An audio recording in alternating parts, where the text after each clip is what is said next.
Ramesh, a middle-aged bus conductor, and Shankar, a cheerful bus driver, had been working together for 20 years on the same route. Their lives had become routine and predictable. Ramesh could recognize every passenger by face and name. He knew when they would get on, where they would sit, and when they would get off. Life was comfortable. It was simple. Everything was in its place. One day, however, a change arrived in the form of a passenger. A tall, muscular Patton, around 6 feet 6 inches in, with a broad build, stepped onto the bus. His presence was intimidating, and the moment he boarded, every eye on the bus turned to him. His wife, Kara, pajama and brown turban, gave him an air of authority, and the atmosphere on the bus shifted.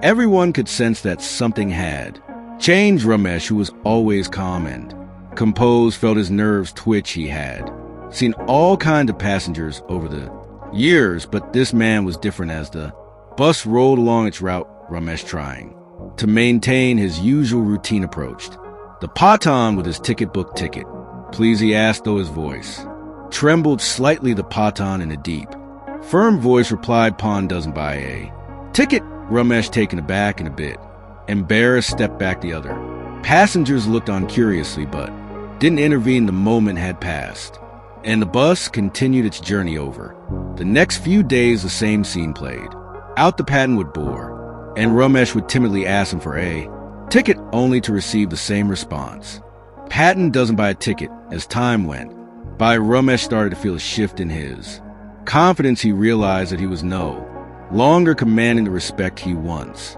had. He felt humiliated, as if his authority as the bus conductor was being questioned. The fact that the Patton refused to buy a ticket made him feel small and weak. Ramesh began to lose his confidence, especially when he saw how the passengers seemed to watch him with curiosity, as if they were silently judging his inability to control the situation. One day, overwhelmed with frustration, Ramesh confided in his old friend Shankar. "I can't take it anymore," Ramesh said, his voice filled with frustration. "I'm taking 3 months off. I need to work on myself. Something's wrong inside, and I need to fix it." Shankar, concerned but supportive, nodded. "Do what you need to do, my friend," he said, though he didn't fully understand the depth of Ramesh's turmoil. Raim spent the next 3 months transforming himself. He joined a gym to get in better shape, signed up for self-defense and martial arts classes, and even attended personality development workshops. He worked hard, pushing himself each day, not just physically but mentally. Every step was difficult, but Ramesh was determined to change. He wanted to build the confidence he had lost and become stronger inside and out. When the 3 months were up, Ramesh returned to work. He was no longer the timid, unsure conductor. His body was stronger, his posture straighter, and his mind more focused. He felt a new energy within him. He wasn't just going to face the Patan again.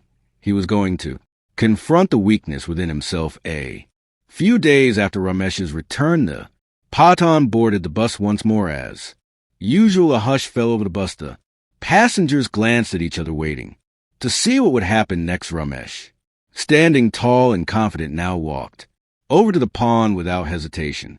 "Ticket, please," he said in a firm, steady voice, looking the Patton directly in the eyes. The Patton, as calm as ever, replied in his usual deep tone, "Patton doesn't buy a ticket."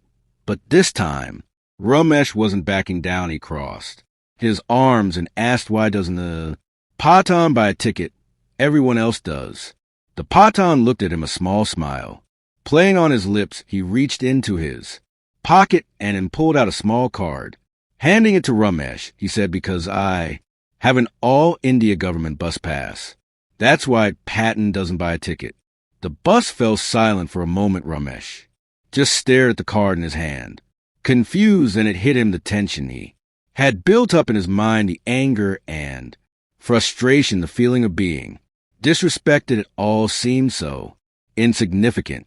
Now the Patan wasn't trying to undermine him. He was simply following the rules in his way. As Ramesh stood there holding the all-India government bus pass in his hand, everything became clear the tension he had felt over the past days, the frustration, and the feeling of inadequacy none of it had been necessary. The story of Ramesh and the Patan teaches us an important lesson. We often let small problems grow into massive ones in our minds, much bigger than they really are. Just like Ramesh, we sometimes imagine that challenges are insurmountable even when they are easily solvable with a calm, clear mind. In truth, strength doesn't come from physical power alone. It comes from mental clarity and self-belief. When we face situations heat in without letting fear or insecurity cloud our judgment, we realize that many of the obstacles we worry about are not as difficult as they seem.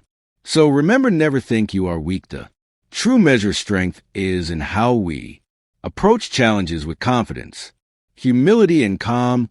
And always remember, the problems in our minds are often much bigger than the ones in reality.